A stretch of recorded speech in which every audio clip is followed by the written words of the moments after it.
What's cracking? This is RJ.CHOICE from C.H.O.I.C.E.Beats, and you're watching a little tour of my home project studio. The dual flat screen monitor is really kind of handy. Right now I have SoundClick on one and I have Sonar on the other. These are the AKG 240 headphones, probably the best I've ever owned. I have the worst luck with headphones, so far so good with these.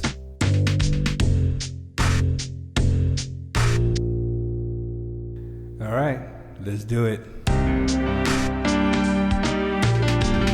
Alright, this is the UA Solo 610 mic preamp and DI box. Alesis Event 2020 studio monitors.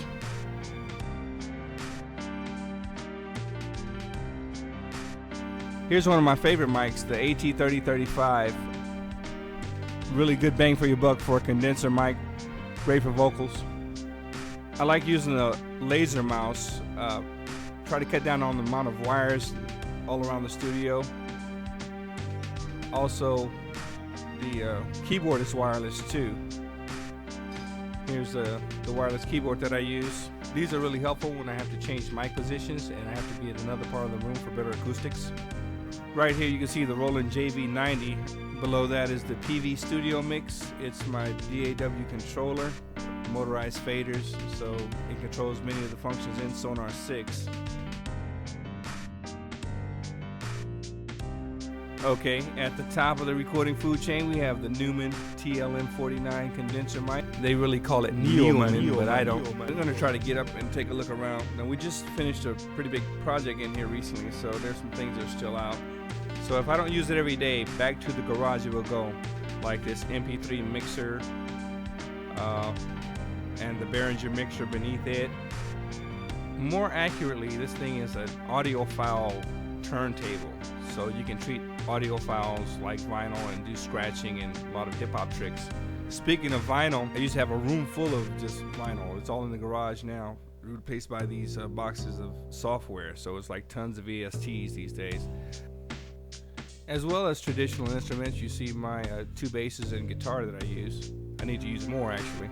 My hardware gear has been condensed down to everything you see in this rack, and even half of that I don't use every day, but you know, it's nice to have. I don't like all the wires I have to deal with though. That's one thing. If I can get rid of the wires, we'll be fine.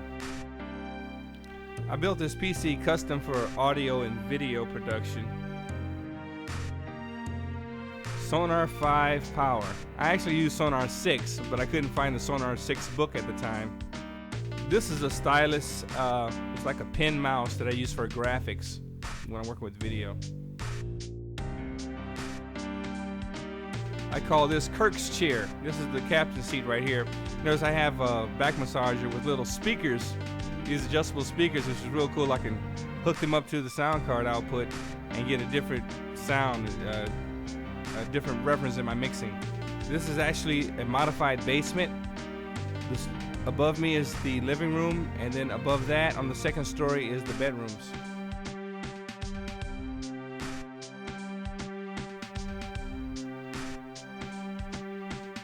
Here's something I don't use at all. Another MIDI controller. I could use it with Ableton Live, but I just haven't hooked it up yet. Digital cameras. This is really the heart of my office, my secretary, and everything else that I need.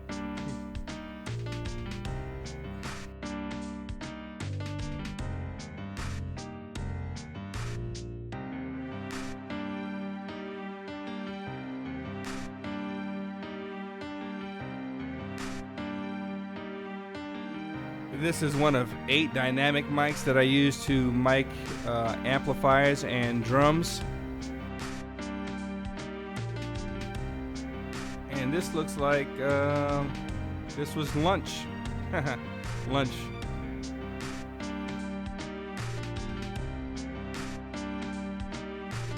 You always have to have an extra set of headphones when you're tracking, so these are some cheapy-cost headphones.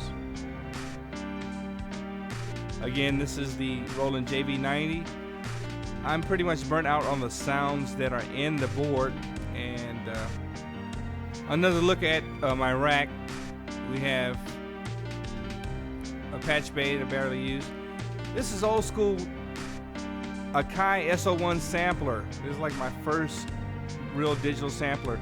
That's the Mo2 interface for my sound card, the 2408. No complaints there.